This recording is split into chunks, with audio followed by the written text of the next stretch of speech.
নতুন বন্ধুদের স্বাগত আর পুরনো বন্ধুদের শুভেচ্ছা জানিয়ে শুরু করছি আমার এপিসোড।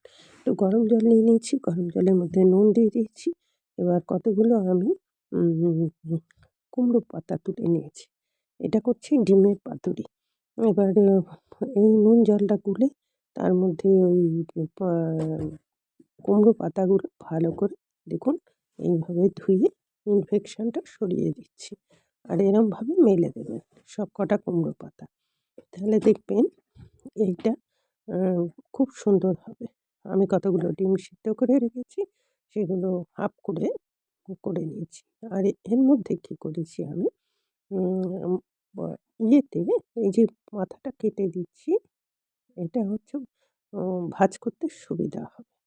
এবারে এর মধ্যে আমি একটু সর্ষে বেটে নেব, কাঁচা লঙ্কা তার সাথে রসুন দিয়ে বেটে নেব। দেখুন সবকটা এরম করে ছাড়িয়ে আমি মোট ৭টা পাতা নিয়েছি। হুম, এইভাবে ধুয়ে পরিষ্কার করে নেবেন। হয়ে গেল? এবার এবার দেখুন উম ডিমগুলো ভেড়ে নিচ্ছি। ঠিক এইভাবে আমি ৩টে ডিমের করলাম। আর রসুন, না সর্ষে, সাদা সর্ষে, কালো সর্ষে, কাঁচা লঙ্কা আর রসুন দিয়ে বেটে নুন দিয়ে বেটে আমি এটাকে একটা পেস্ট তৈরি করব। এবার তার মধ্যে কি করব, একটু আ আপনার বা ইয়ে ওই পেস্টের মধ্যে একটু লঙ্কা গুঁড়ো আর হলুদ গুঁড়ো দিয়ে দেবো। পেস্টটাকে এইভাবে মিশিয়ে রাখবো। আর তার মধ্যে একটু তেল দিয়ে দেবো। তেলটা অবশ্যই দেবেন। তেল দিয়ে পেস্টটা করে নেবেন। এবার প্রত্যেকটা পাতার মধ্যে ডিমের মধ্যে আমি পেস্টটা দেবো। দেখুন তেল দিয়ে মিশিয়ে রাখছি।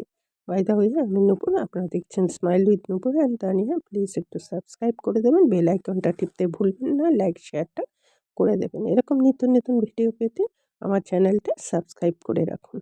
আর এখানে একটা পাতলা ব্যাটার করব, নুন আর শুকনো লঙ্কার গুঁড়ো দিয়ে, চাল গুঁড়ো দিয়ে একটা পাতলা ব্যাটার। এই ব্যাটারটা কিন্তু ঘন হবে না। এবার একটা করে ডিম দেবো আর ডিমের হাফ পোর্শন দেবো আর সাথে এই মশলাটা এইভাবে দেবো। দিয়ে এটাকে সুন্দর করে ভাঁজ করে রাখবো। এইভাবে আমি সবকটাই করে নিচ্ছি। একটা কাঁচা লঙ্কা দিয়ে দেখুন এইভাবে ভাঁজ করে উল্টিয়ে রাখছি। যাতে না এটা এই যে এটা একটু মা বেরিয়ে যাচ্ছিল বলে আরেকটা পাতা দিয়ে দিয়েছি। এবার প্রত্যেকটা এইভাবে রেডি করে আমার মোট ৬টা ৮টা পিস হয়েছে।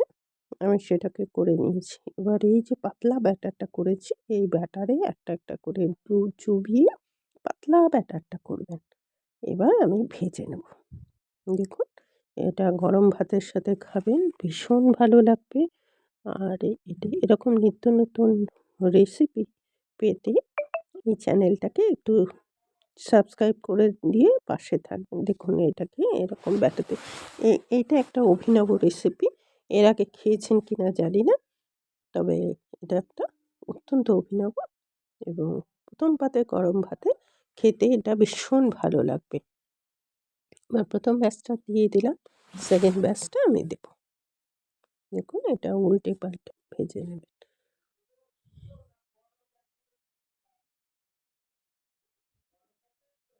সব কটা আমার হয়ে গেছে। এইভাবে এবার পরিবেশনের পালা। পরিবেশন করে গরম ভাতে খান, এনজয় করুন। টাটা।